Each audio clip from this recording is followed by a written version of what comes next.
Hi, everyone. Jennifer from Tarle Speech. Happy Monday to everyone. We are here live today, and we are going to be talking about another stress exception. If you are listening to the podcast, welcome. I will be showing some words on the screen during my live class that is posted on YouTube and Facebook. So if you need the visual, please head over to Tarle Speech on YouTube or Facebook to find that. If you're looking for me, you can find me on all the socials, and I'm going to go ahead and post my link tree in the chat for you. Also, while I'm waiting for everyone to trickle in, and I like to make sure that you can see me, and there's a slight delay here, I think, because I'm not seeing this on my screen. Let me check something here. If any of you can see me, can you go ahead and give me a thumbs up that everything is working? I'm definitely not seeing it on my end. Okay, let's see here. Videos. Sorry, everyone, for the delay. It's just driving me crazy that I can't see this.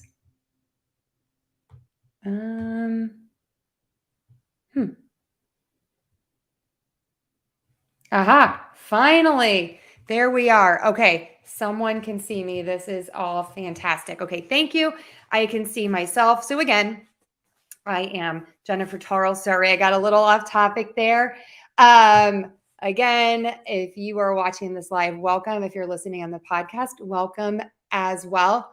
We're continuing today with some stress exceptions. For the past few weeks, I've been talking about different suffixes and how it changes stress in words. So today we are going to review a quick lesson. We're going to do some practice, and then I'm going to open it up to questions to all of you out there. So go ahead and put those in the chat. And thanks to everyone for helping me get all set this morning. So again, we are going to be talking about the stress in words. So let's do a quick review if you haven't seen my other classes on what stress is. So stress in English is a little different than in some other languages. So stress in English is syllable timed. I'm sorry, stress timed. Let me start again. I got a little distracted. My watch was going off. So stress in English, we are a stressed timed language. What does that mean? That means that when we use stress, the syllable is louder, it is higher in pitch, and it is longer. So that's how we stress syllables and words in English. We also need the opposite end, which is unstressed syllables, and those are shorter, softer, and lower in pitch. So the more syllables that we have, that means we are going to have to change the beats or the rhythm of the word and make a lot of syllables a lot shorter. Typically, when we stress a word, the stress in the syllable stays the same no matter what the prefix is or what the suffix is. I always use the same example. If we have the word happy, I am stressing the syllable hap, happy. If I add un, the prefix, unhappy, I'm still stressing the hap. If I add the suffix ly, I'm still stressing the hap, hap-ally. I'm actually adding in a reduced syllable, and I'm making that E that it's at the end of happy, the sound, the short So then I have hap-ally. If I end the un and the ly, unhappily, my hap is still stressed. So that's what happens most of the time. However, we have some sneaky suffixes. We talked about a few of those before. Last week, we talked about ology. We also talked about the meter suffix. And you can go ahead and take a look at both of those. So for today, we are going to be talking about a stress exception. It's not a super common suffix, but certain professions use this suffix a lot. And let me go ahead and add this in so everyone can see. And we're talking about this graphy suffix, graphy. And this suffix changes the word, and it means the process or form of writing or recording something. And we are going to pronounce it gruf-fee, gruf-fee. I'm using that schwa sound, that short, quick sound in there, the gruf-fee. So I'm not going to say graphy like the word graph. So you would think graph, that's pronounced graph when we're looking at a visual of maybe how many people have used something. We are going to pronounce this gruf-fee, because we are unstressing that first syllable and the graphy. The graphy becomes gruf-fee, gruf-fee. We are going to add the stress to this word right before the gruf-fee. Okay, so we're going to stress the syllable right before the gruf-fee. You might be asking, what is a syllable? A syllable is a beat in a word. Let's use an example. Photo. You take a photo of someone. So we have photo, photo, photo, photo. We have 2 beats there. Photo. Photograph has 3 syllables. Photograph, photograph, photograph. Photography has 4 syllables. Photography. Photography, that stress changed in one of those syllables. So we have photo, photograph, photography. So it kind of shifted to the end right there before the graphy. All right, so let's take a look at how we are going to use this and some examples. All right, so again, I'm going to have everyone just repeat after me, and we are going to say the suffix, just the suffix part of the word. So let's all say graphy, graphy. Go ahead and give that a try. Graphy. Okay. Now we are going to think about stressing right before the graphy. So it'll be the syllable right before, the beat right before. So we have graphy, autobiography, biography, choreography, mammography, photography, bibliography, cinematography, cardiography, sonography. Okay, that might have been a little annoying. I'm really sorry, but I'm trying to just really drive my point across of where that stress is. So that stress again is louder, longer, and higher, and the other syllables are lower, softer, and shorter. One of my students recently told me that if they shout the word, it's easier for them to realize which syllable is stressed. So if that works for you, go for it. All right. So I'm going to say these words normally all the way through, and I just want you to listen to the words. So we have geography, autobiography, biography, choreography, mammography, photography, bibliography, cinematography, cardiography, and sonography.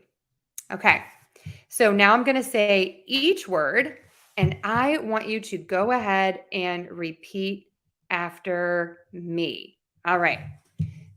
Everybody ready? Okay. geography, autobiography, biography, choreography, memography, photography, bibliography, cinematography, cardiography, sonography. All right. How did you all do? Does anyone have any questions on that stress exception? I have to admit, it is hard even for me because this is a suffix that we don't typically use. I was getting a little confused myself when I was writing this, trying to practice saying all the words, and it's hard to kind of say them over and over again. So my suggestion is when a pattern is particularly difficult, pick the words that you are going to use frequently and then practice those words the most and make that a habit. So you might use the word photography, photography. So you would practice that word. I enjoy photography.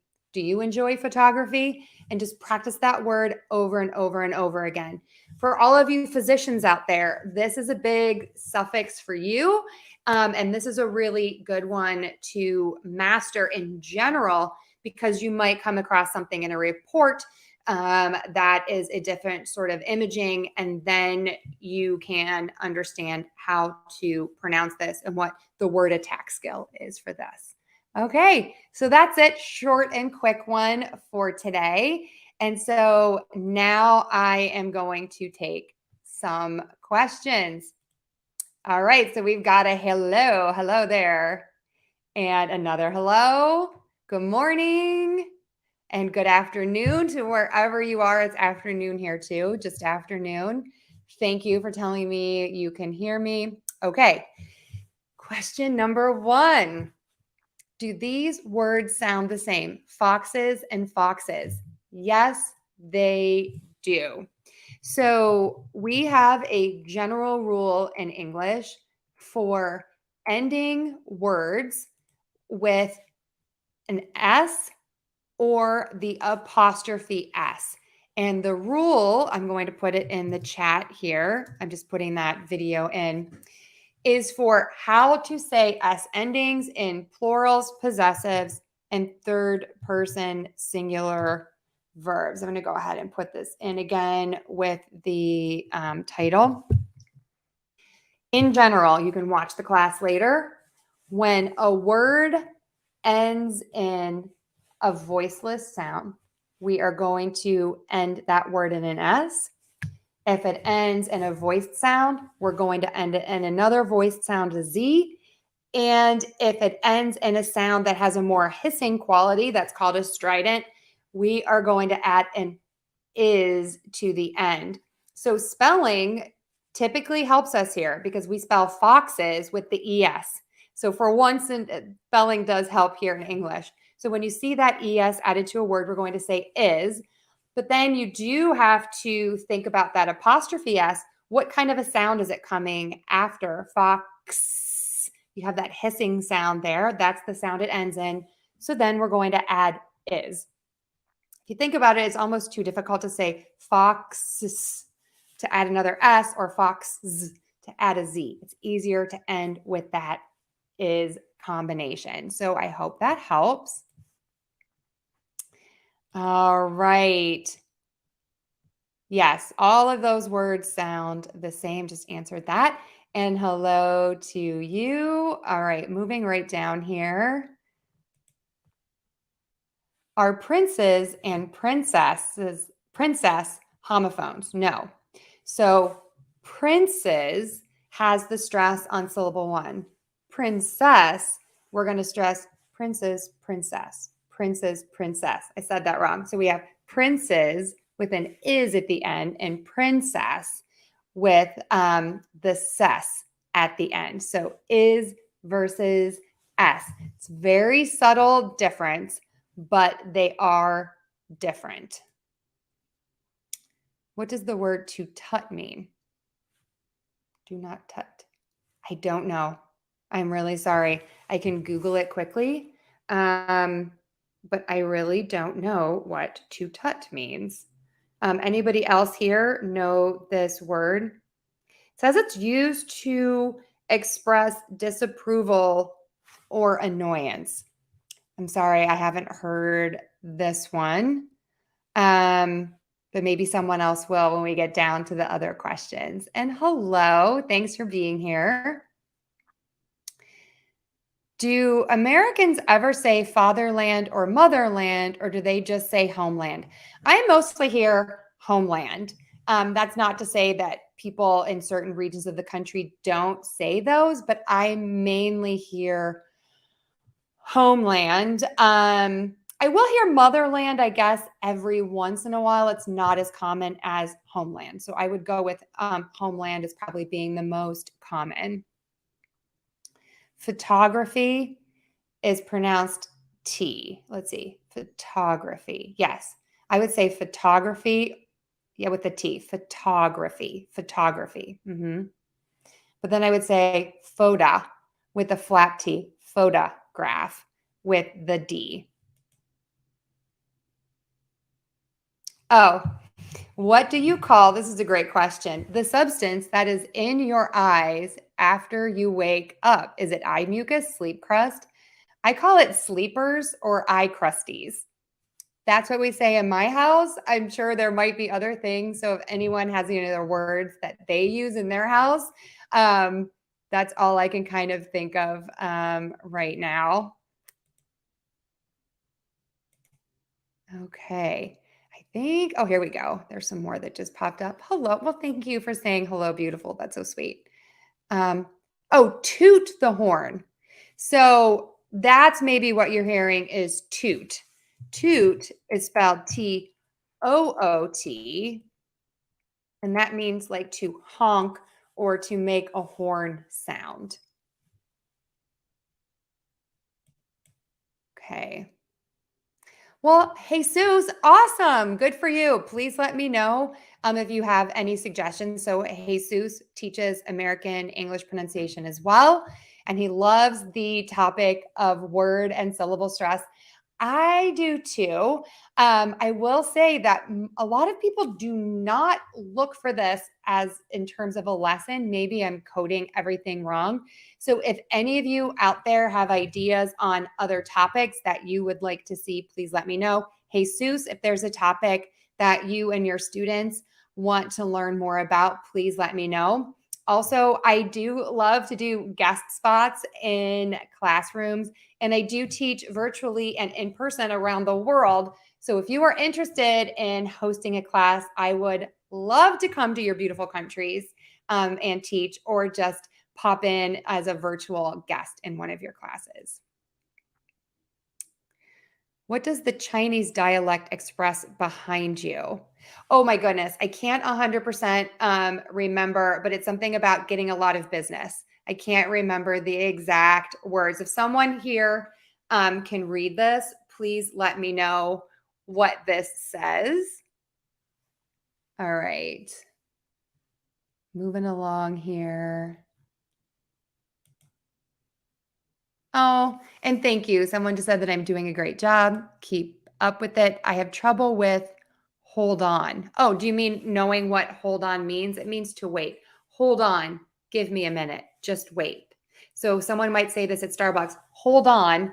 Let me check to see if we have those egg bites in. Or someone might be talking to you on the phone and they might say, hold on. Let me check with my supervisor. And to say it, you want to make sure you make that almost like one word. Hold on. And we would stress the on because that is a verb. Okay. Wow, that went fast. I can't believe that is already 25 minutes into the class.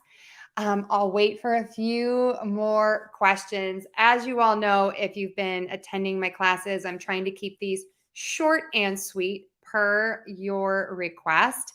If you are looking for more help, I have over 1,000 lessons now on YouTube. And also, thanks to all of you I'm giving you all a shout out there. I have 200,000 subscribers. Seriously, that's thanks to you for telling your friends about me, for coming to my live classes and sharing those. I really, really appreciate it. Yes, I've been at this a long time, but slow and steady wins the race. And I'm really here just to teach pronunciation. I'm not here to be this broad teacher of all things that are English. And so I think that also limits sometimes who finds me. But if you're here for pronunciation, I'm your girl. I am working on more word stress lessons per all of your requests. I'm going to be starting a little series. I do have a series every Friday. It's a mini series that's been going on since about January for heteronyms. Those words are spelled the same, but they're pronounced differently. And oftentimes the pronunciation difference is related to word stress only. So if you're looking for those word stress differences, those classes on Fridays are great for you. They're super short, quick, and to the point. And people have also told me it's really helped them with their listening because it's the differences are so very, very subtle. I have products if you are interested. I have some very inexpensive classes on Udemy on certain topics, and I have all of my products. They are ebooks, and they're available on Google Play, on Google Books, on iTunes, Teespring, and Teachers Pay Teachers. And you don't have to be a teacher to go to Teachers Pay Teachers. And I have a lot of free downloads there. So you can get a free download sample of some of my products there if you are so inclined. Okay, so we got a few more questions here. Let's see. Okay, let's say I am a lawyer. He is 2. Does this also sound like he is 2 years old? Yes, great question. 2, T-O-O, 2, T-O, and 2, T-W-O, the number 2, are all pronounced the same. Little caveat, when we use to as a function word in a sentence and we say go to the, sometimes we reduce it to that schwa and say to instead of to. But yes, 2 meaning also and 2 the number are pronounced the same. Okay, not out of topic. This is from Snail. Love your avatar. What is the difference between emerged and appear? Emerged has a slight nuance to it, and that it's maybe sort of hidden and it comes out of something. So a butterfly can emerge from his cocoon. So the butterfly is hidden and it comes out, it emerges. Whereas appear is just they kind of show themselves. So I might walk into the door and appear in front of you. They ultimately mean the same thing, but there is that slight little nuance there. So great question. And you are welcome. That was a nice little thank you. What's the difference between I love me and I love myself? Nothing really. I think technically I love myself is the proper grammar, but I love me. I do hear people saying this all the time. So ultimately they are the same. I would just say one is a little more formal than the other.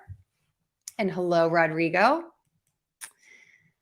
Listening fast is a struggle for real. Correct. I do think that these word stress classes will help you. I also love, I talk about this a lot, Breaking News English. It is a great website. It is free. I use it every day with my students, and you can listen to articles slower all the way to faster. It's great. So I would say listen to it, and then there's a paragraph that you can read, and then you can go ahead and listen to it again. That really, really helps with listening, and I highly suggest that. Okay, and then what is correct? Jose is asking, I don't smoke nor drink, or I neither smoke nor drink. It's very complicated, correct? Typically, we don't use a double negative in English. However, neither nor and either or, these words tend to go together. So you can say, I neither smoke nor drink.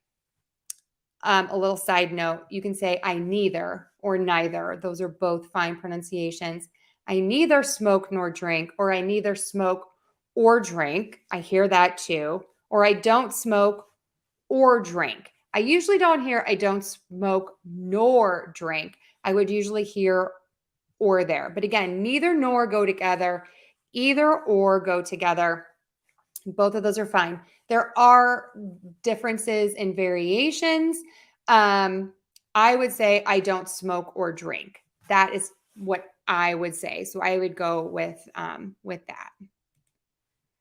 And Snail, you are welcome. Okay, it is time for me to sign off.